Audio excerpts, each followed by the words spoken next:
Dans cette vidéo, j'aurais adoré vous raconter l'histoire très banale d'un enfant de 10 ans qui rêve de devenir joueur de foot professionnel. Which team do you support? فريق برشلونة. برشلونة. J'aurais adoré vous dire que son joueur préféré, c'est Lewandowski, un des plus grands attaquants de sa génération. Qu'à force de s'entraîner dur, il va finir par porter le maillot des couleurs de son pays.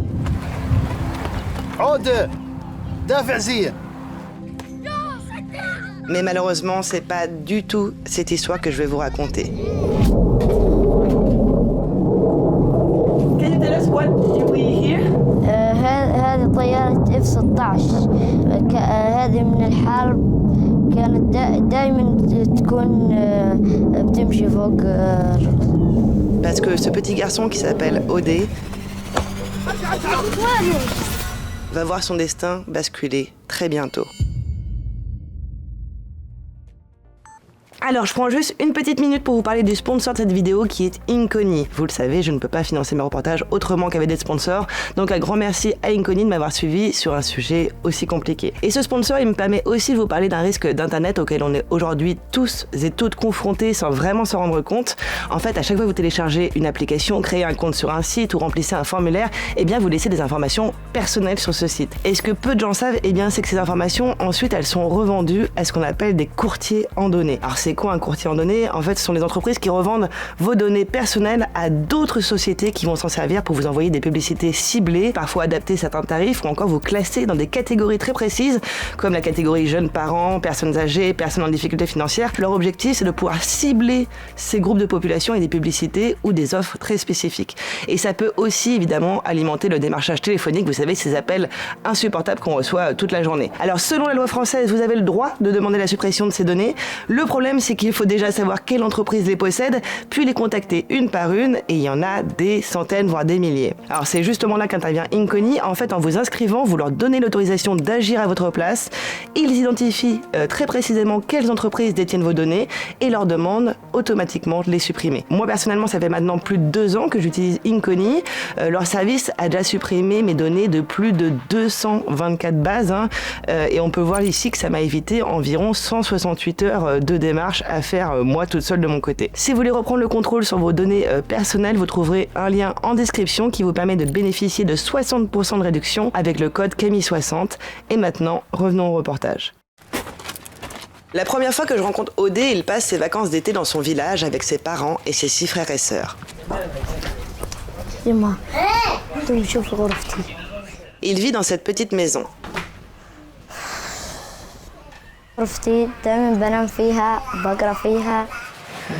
Et comme c'est l'aîné, il a le droit d'avoir sa chambre pour lui tout seul.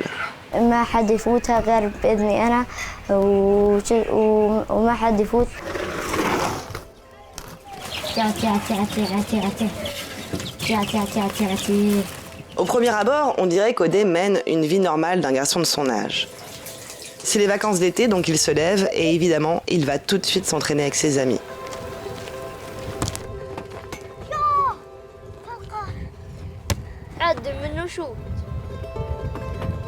Sauf qu'à côté du terrain de foot d'Odé, il y a cette immense clôture.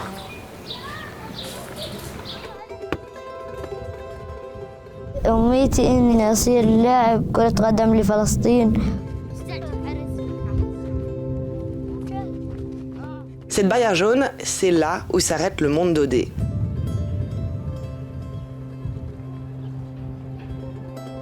Lui et ses amis n'ont jamais eu le droit de la traverser.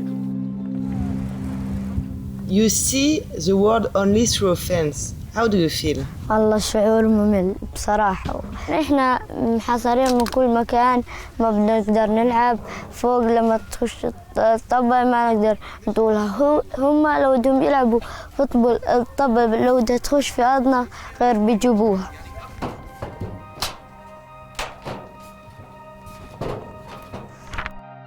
En fait, il y a 40 ans, des gens sont venus pour construire leur maison et ériger une immense clôture de barbelés. Ils ont fondé une colonie illégale au regard du droit international qui s'appelle Carmel.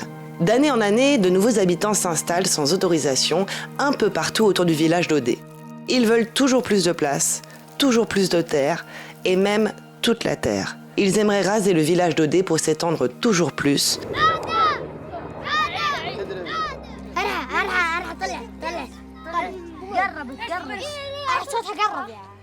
Et ils utilisent tous les moyens possibles pour mener à bien leur projet.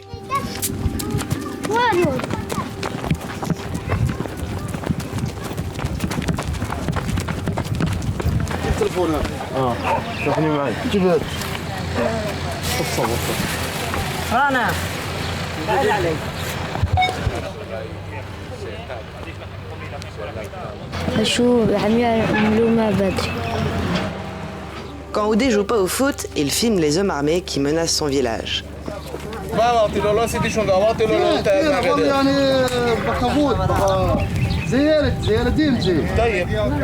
Au moment où je filme, cette clôture, elle est au cœur de toutes les crispations ici. En fait, il y a quelques semaines, ces mêmes hommes sont déjà venus pour reculer la barrière de quelques mètres pour prendre de force une partie des terres de la famille d'Odé.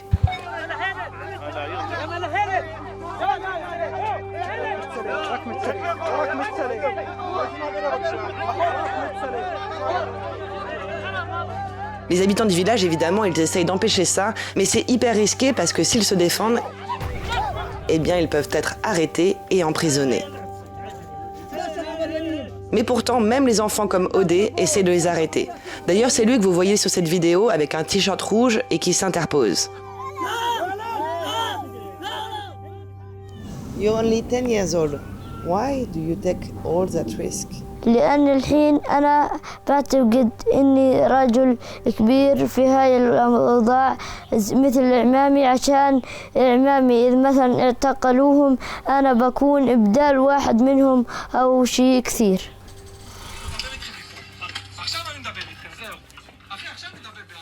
Odé, il est très proche de son oncle Ahmed. وين؟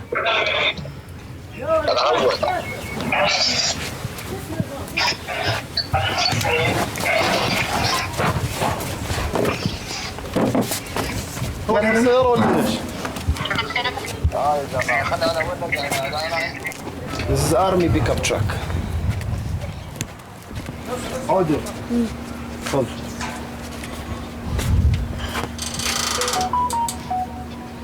صور. أنا بطلب رسالة إن الناس كلها بتشوف الفيديوهات وبتحكي على كل القنوات إنه أهل أم الخير. ما صورت لا ولا شيء قديم ممتاز. حولوا من هلا؟ لا ضلوا كتير الحين ورا بعض. ودي لي على الواتساب.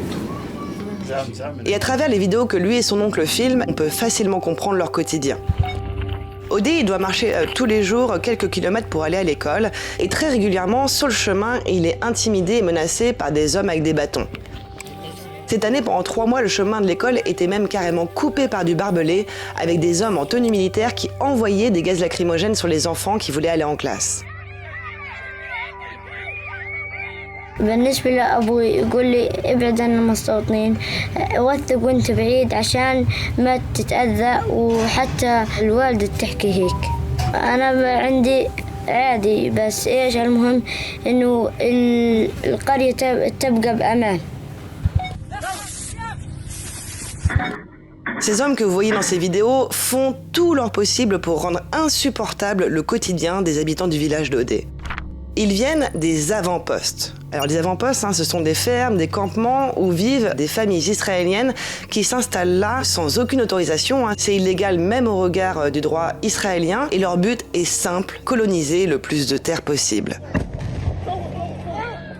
Et les hommes de ces avant-postes, eh bien, ils peuvent débarquer en armes à n'importe quel moment. Ils entrent dans les maisons, ils cassent les barrières, ils volent des moutons, ils insultent les civils. Et même parfois, ils font des actes totalement absurdes comme s'asseoir sur les antennes pour que les habitants ne puissent plus regarder la télévision. Yeah, you like flashing lights at children? Stop touching me! Hey, stop touching me! Mais ils vont aussi beaucoup plus loin. Ils chassent les gens de chez eux, rasent leurs maisons, et quand les habitants s'y opposent, ils blessent et ils tuent. Certains de ces hommes sont extrêmement dangereux. Et quand je dis dangereux, j'apprends même, en enquêtant un petit peu sur eux, qu'ils sont carrément sous sanctions internationales. C'est-à-dire que certains d'entre eux sont interdits de territoire en Europe et aux États-Unis tellement ils sont considérés comme violents. Et pourtant, la majorité de ces hommes vivent totalement libres à quelques kilomètres du village d'Odé. Ils sont protégés par l'armée et soutenus par le gouvernement pour accélérer la colonisation des terres, et notamment les terres du village d'Odé.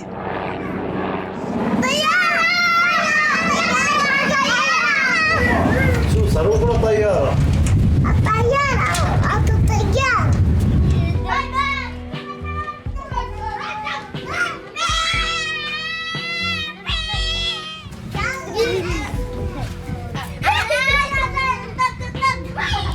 اركبوا جوا يلا اركبوا جوا لا نركب انا وميرا زي العكس وقف مستقبل القرية ممكن يكون منظر حلو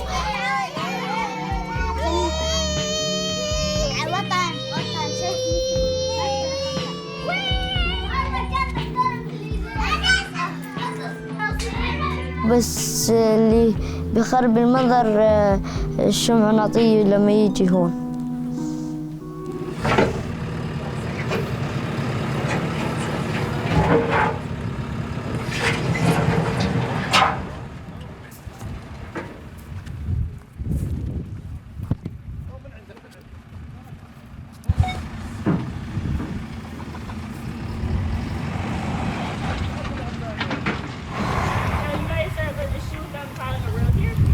Well, I mean, this was their land about 3 weeks ago, so yeah, there's kind of an issue.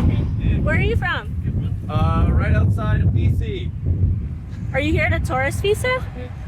Are you here? I'm Israeli. You're Israeli. Okay, so you're Israeli and American. Well, that's a whole different thing.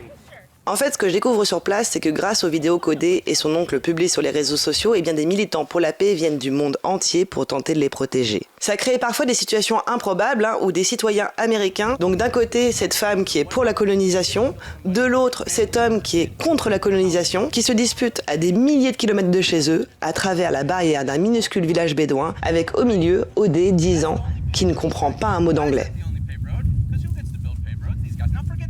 Khair is preventing this from being one big thing. On purpose, or that's just because? Khair was here before. Right. So no, not on purpose. Right. But for them, that doesn't matter. Because the goal is as little Palestinian-controlled territory as possible, as little Palestinian continuity as possible, to prevent there from ever being a Palestinian state. And it happens here, and it happens across the West Bank, and it's constant. It's all the time. So you're Israeli too? I am Israeli, for sure. And how do you feel when you see that on your name? Yeah, I mean, you know, I think as a Jew and as an Israeli, it's hard. It's hard to, you know, I want this. I know the Judaism that I was raised in, right? I was raised in a Judaism that fought for others and cared about civil rights and social justice. Au moment où je tourne cette vidéo, les colons d'en face veulent construire une nouvelle route à proximité de la barrière. Mais je vous avoue que sur le moment, je comprends pas très bien pourquoi. Mais tout va s'éclaircir 10 jours après que je tourne ces images. Un des hommes hyper dangereux dont je vous parlais tout à l'heure, Yinon Levy, qui vit dans un avant-poste à 25 km de chez Odé, vient d'arriver dans le village avec un bulldozer. Il veut terrasser une partie du terrain pour installer une nouvelle colonie sur le village palestinien. Les habitants du village tentent de se mettre devant la machine pour l'arrêter, mais l'un d'entre eux est grièvement blessé.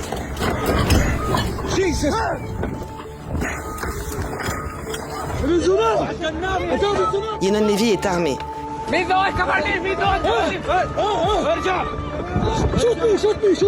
La tension monte avec les habitants qui le filment pour protéger leur village. Et au bout de quelques minutes, Yinon Levy tire dans la foule.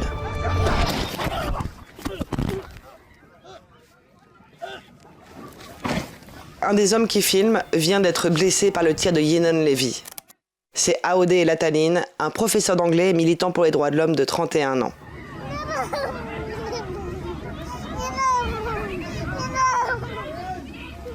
Les cris que vous entendez, c'est son fils de 2 ans qui l'appelle et qui voit son père se vider de son sang. Odé était présent ce jour-là. C'est son cousin qui est mort. Do you think one day there will be peace in this land? برأيي أنا إن شاء الله بس أنا بعتقد في الأوضاع هاي ممكن يصير بس في الأوضاع هاي ما في أمل في الأوضاع هاي. Quelques jours après le meurtre, Yinon Levy est convoqué par la justice et un journaliste de Channel 4 tente de lui poser des questions sur ses actes. Why did you shoot an unarmed man?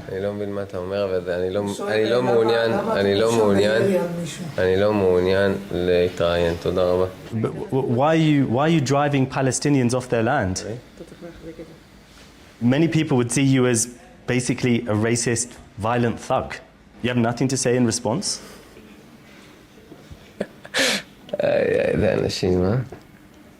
You think it's funny? I mean, someone got shot, someone got killed. You have nothing to say about it?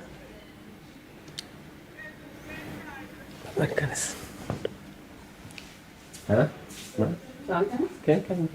Nothing to say at all? Yinon Levy ne sera jamais poursuivi par la justice et ressort libre. L'impunité est telle que Yinon Levy revient quelques jours après le meurtre pour couper l'eau et l'électricité du village d'Odé avec le sourire. Quelques jours plus tard, c'est encore Yinon Levy qui arrive. Ces camions amènent les préfabriqués qui vont servir à construire la nouvelle colonie sur le village.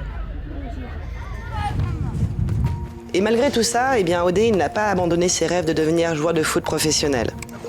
Le village a même installé du gazon artificiel sur le terrain pour que les enfants puissent s'entraîner. Mais Odé et ses amis vont à peine commencer à jouer sur leur nouveau terrain que l'armée et les colons débarquent pour occuper le lieu et empêcher les enfants de jouer.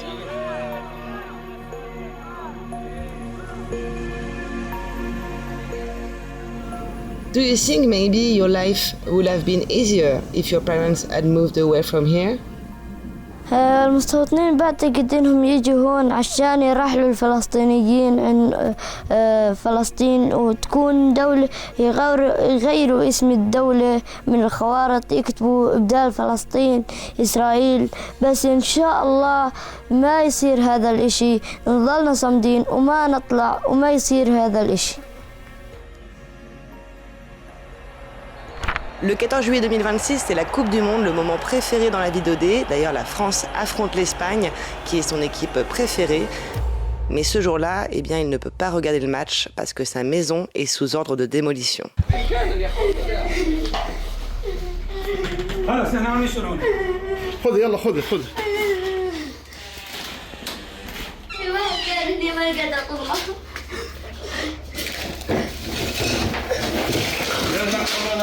خلاص.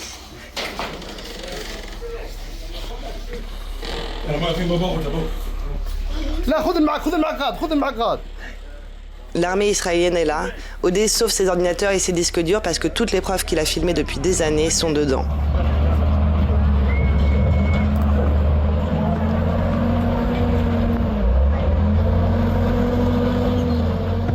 Odé a maintenant 11 ans et sa maison est détruite devant lui par l'armée israélienne.